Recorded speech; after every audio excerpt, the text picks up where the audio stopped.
Katonda omulungi ow'ekisa ekingi. Gwe Katonda waba Katonda. Kubanga abantu beekolera ebintuntu bye bayita bakatonda. Naye ate gwe obasukkuluma bonna.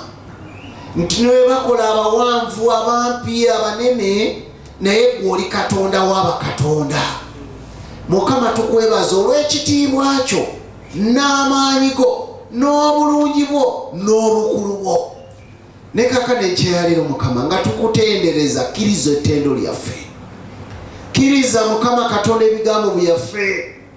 Era nze nkwegayirira okozese ng'omuzindalo okwogera eri obulamu bw'abaana bo abatulaba kaakano ku NTV, ne KTV, ne stations endala zonna, YouTube, Facebook, bonna n'ate n'abali wano live. Twagala okwebaza. Era ekigambo kyo kisale gendi n'eri abantu bo. Nze kambeera omufulejje kuba Yesu Kristo Mukama waffe. Amina. Twagala okubaaniriza mwenna abali wano mu masekati gaffe olunaku olwaleero. Twagala okwebaza aba Bethesda Ministries. Twagala okwebaza Sebo Rev. Olw'okutukulembera. Twagala okubeebaza mwenna. Twagala okwebaza n'okwaniriza ate stations ez'enjawulo. Aba NTV mutukoze bulungi, aba KTV mutukoze bulungi, ate n'aba Facebook ne YouTube, ate n'aba Words of Hope. Mwebale nnyo n'abalala mwenna. Mwebale nnyo, mwebalire ddala. Olwaleero njagala tutunuulire omutwe ogugamba okunywerera mu kuyigirizibwa okutuufu oba okunywerera mu njigiriza entuufu. Kubanga enjigiriza entuufu yetutwala mu bwakabaka bwa Katonda era yetutuusa mu buwanguzi. Pawulo awandiika ebbaluwa agiwandiikira Timoseewo. Waliwo embeera yaliwo naye Timoseewo ye muntu gwe yabuulira enjiri n'akyuka. Ye muntu gwe yayigiriza, gwe yakuza mu by'omwoyo. Kati Timoseewo mwana wa Pawulo mu mwoyo. Kubanga ye yamukuza mu by'omwoyo, ye yamuyigiriza. Kati wamuwandiikira ebbaluwa, Timoseewo alina gy'ali ne Pawulo alina gy'ali. Obuweereza bugenda mu maaso. Naye ate agenda n'atunula n'alaba nga waliwo ebintu ebitandise okukyuka okuva ku bye yamuyigiriza. N'agamba nti nedda bino saagala bigende mu maaso. Kyava atula n'amuwandiikira ebbaluwa. Naye alina bw'agitandika agamba nkukuutira mu maaso ga Katonda ne mu maaso ga Kristo Yesu. Kubanga ye yalisalira abantu bonna omusango. Amukuutira ku byebyo bye yamuyigiriza ne byavuddemu. Amukuutira kubanga abantu be yalimu bandimuwawo bandimubuza olw'enjigiriza ezaali zizzeewo. Waliwo obunnabbi bungi nnyo bwali buyingiddewo. Abantu baali batandise okuyigirizibwa bintu ebirala. Naye nga ne Timoseewo kisobola okumuleetera okukyuka n'agoberera. Kati Pawulo amuwandiikira ebbaluwa okumunyweza mu bigambo ebyo. Era amugamba atya nkukuutira mu maaso ga Katonda ne Kristo Yesu alisalira abantu bonna omusango abalamu n'abafu.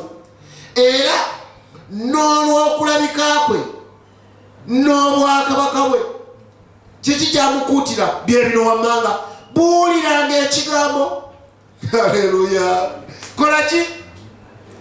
Buuliranga ekigambo. Ekigambo kyamugamba okubuulira abantu tebakyayagala kukiwulira kubanga obunnabbi bwali buyingiddewo obukyamu. Abantu nga batandise okweraba nga balinganga bakatonda. Abantu nga batandise okweraba nga beeyingiza mu bintu ebitajja. Kati Timoseewo asindikibwa mu bantu ab'omulembe ogufaafaaganye. Abantu bawawaguse, ebirungi tebakyabyagala. Era bwe babitunulira bibayita ebibi ate ebibi bye bayita ebirungi. Kwegamba ng'okuyigirizibwa kwa Pawulo kwe yayigiriza Timoseewo amujjukiza amugamba jjukira ebigambo bye nakugamba. Jjukira bye nakuyigiriza bibuulirenga abantu. Newankubadde omulembe gukyamye naye gwe babuulire.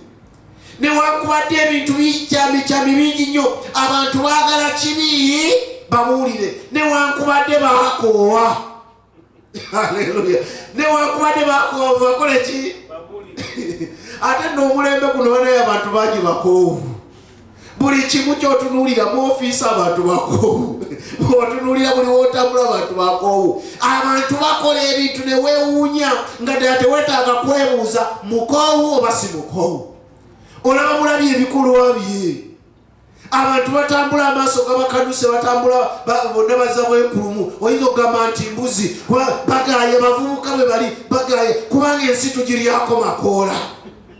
Era omusala nga nti gundi wabaki n'ensi tugiryako makoola yena bwagaye no kubanga bakoowu. Haleluya. Kwegamba abantu batabuka naye atugambye bwati abo abafaanana bwe batyo babuulire ekigambo. Amaaso nga gabakanuse babuulire ekiki? Nga bali mu bisiyaga abasajja bawasaba abasajja bannaabwe babuulire ekiki? Abakazi nga bawasaba abakazi bannaabwe babuulire ekigambo.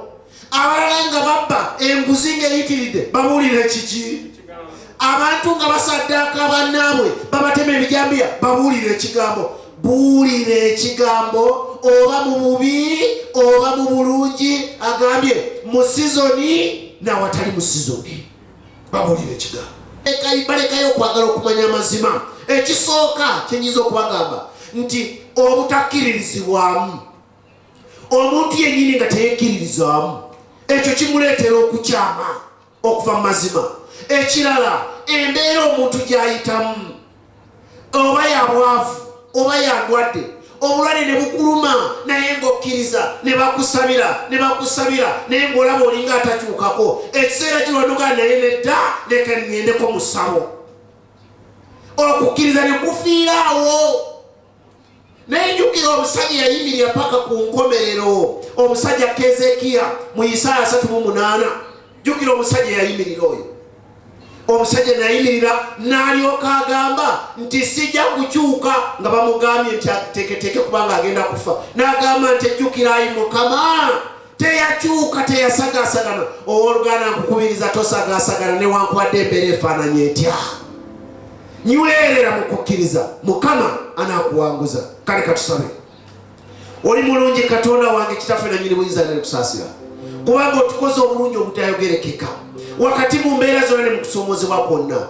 Naye tukwegera n'obuwombe funa amazima newankubadde mu kusoomooza, Mukama tunyweze n'ebigambo bya okweyisa obulungi, kubanga ensi ewomokose. Weewuunya abantu bye baliko. Kwegamba waliwo by'otunuulira n'ogamba naye ddala ono muntu oba kisolo naye ng'atambuza abiri. Naye nga weewuunya oba muntu oba kiki. Kubanga ebikolwa byabwe tebisaanira kuba bya muntu, bisaanira kuba bya kintu kirala. Naye ng'ate muntu eyazaala n'abaana. Nabadde ntunuulira eggulu linagye nabadde epiteeyo nendaba ku mmotoka nga obuwala nga bweripye ku mmotoka naye nga buli mu buwale bwokka butono bwonna buli ku mmotoka bwe buzina bwe buyuuza ebyensuti. Kwegamba nagwo omulembe kuli awo abantu beerate ensi ekwettewo ebyo ate bitwagala. Era ogenda ne weewuunya omuntu bw'ayimirira ku street ng'abuulira enjiri oyo bamuvuma bigambo. Naye ate omulala najja ng'alina byakola ebitajja, oyo gwe bawagira balina n'omuwa ku ssente. Kubanga abantu ebitwagala tetukyayagala bya njiri ya mazima. Katweyongereyo. Agambye bw'ati, bw'omala okukubiriza weeranga. Waliwo by'olina okuwera. Waliwo by'olina okuwera newankubadde nga birabika ng'ebirungi mu maaso g'abantu abo ababiwulira. Bikole ki? Biwere. Obuyinza obulina mukwano gwange mpuliriza, mukwano gwange ndaba, obuyinza Mukama yabukuwa okuwera newankubadde nga birabika ng'ebirungi sayidi eri, naye bwe biba bibi maaso ga Katonda biwere. Agambye weranga. Weranga empisa ez'embi, weranga ebirowoozo ebibi, weranga ebigambo ebibi ebitazimba bantu, ebitalina gye bibatwala, naye bikolenga ki? biwerenga. Agambye bw'ati bw'omala okuwera ayogedde nenyanga abakozi obubi bakolenga ki banenyenga abo tobalekanga bulesi bwotyo banenyenga babuulira ekigambo ekituufu. Era agambye bw'ati bw'omala okunenya nagani buuliranga n'okugumiikiriza kwonna n'okuyigiriza. Obalage ekkuba ettuufu, obalage ekisaanidde. Njagala okubategeeza mu abakola ebintu ebyo ebikyamu, ebyo ebyakifuula nnenge, ebyo ebya rivansi, njagala okubategeeza bikyamu. Era njagala okuyimirira nga nzira kubanga ngambye ampadde obuyinza nti nenyanga, njagala okubategeeza omuliro gujja, kubanga ennaku zino ze tulimu nnaku mbi. Kyava ayogera n'agamba nti naye buuliranga n'okugumiikiriza kwonna n'okuyigiriza. Bayinza okukuba amayinja, bayinza okuvuma, bayinza okwogera ebigambo ebifaanana bitya, kubanga obabuulidde ekituufu, naye sigala ng'oyigiriza amazima, sigala ng'oyogera ekituufu. Bayibuli egamba nti ekituufu kiribafuula baki? Amazima galibafuula baki? Waliwo eddembe lyogenda okubeeramu, waliwo ekiseera nga tuli mu maaso ga Katonda, nga twesiima, nga tweyagala, kubanga twayogera amazima ne tufuuka baddembe bwakabaka bwa Katonda. Naye bwe tutakola ekyo, abantu bagenda kuzikirira, naye naffe tugenda kuzikirira. Era ayogera mu Ezekiel sura 3 n'agamba nti nkutumye eri ennyumba enjeemu. Ezekiel sura 3 abantu abo bajeemu tebajja kuwulira, naye babuulira ekigambo, bategeeza amazima. Oba bawulira oba tebawulira, naye gwe bakola ki? Kubanga bw'otababuulira okufa kulijja, naye bwe kulijja omusaayi gwabwe gulivunaanibwa ggwe. Katonda akuyise ggwe nange tubuulire abantu ebigambo eby'amazima. Wankwaye tebabyagala, tubabuulira amazima. Akuyise ggwe nga bw'ofaanana, oba oli mumpi, oba oli muwanvu, oba oli munene, oba oli mutono, oba oli mwana, oba oli mukulu. Katonda akuyise, awo waakutadde oyogera amazima.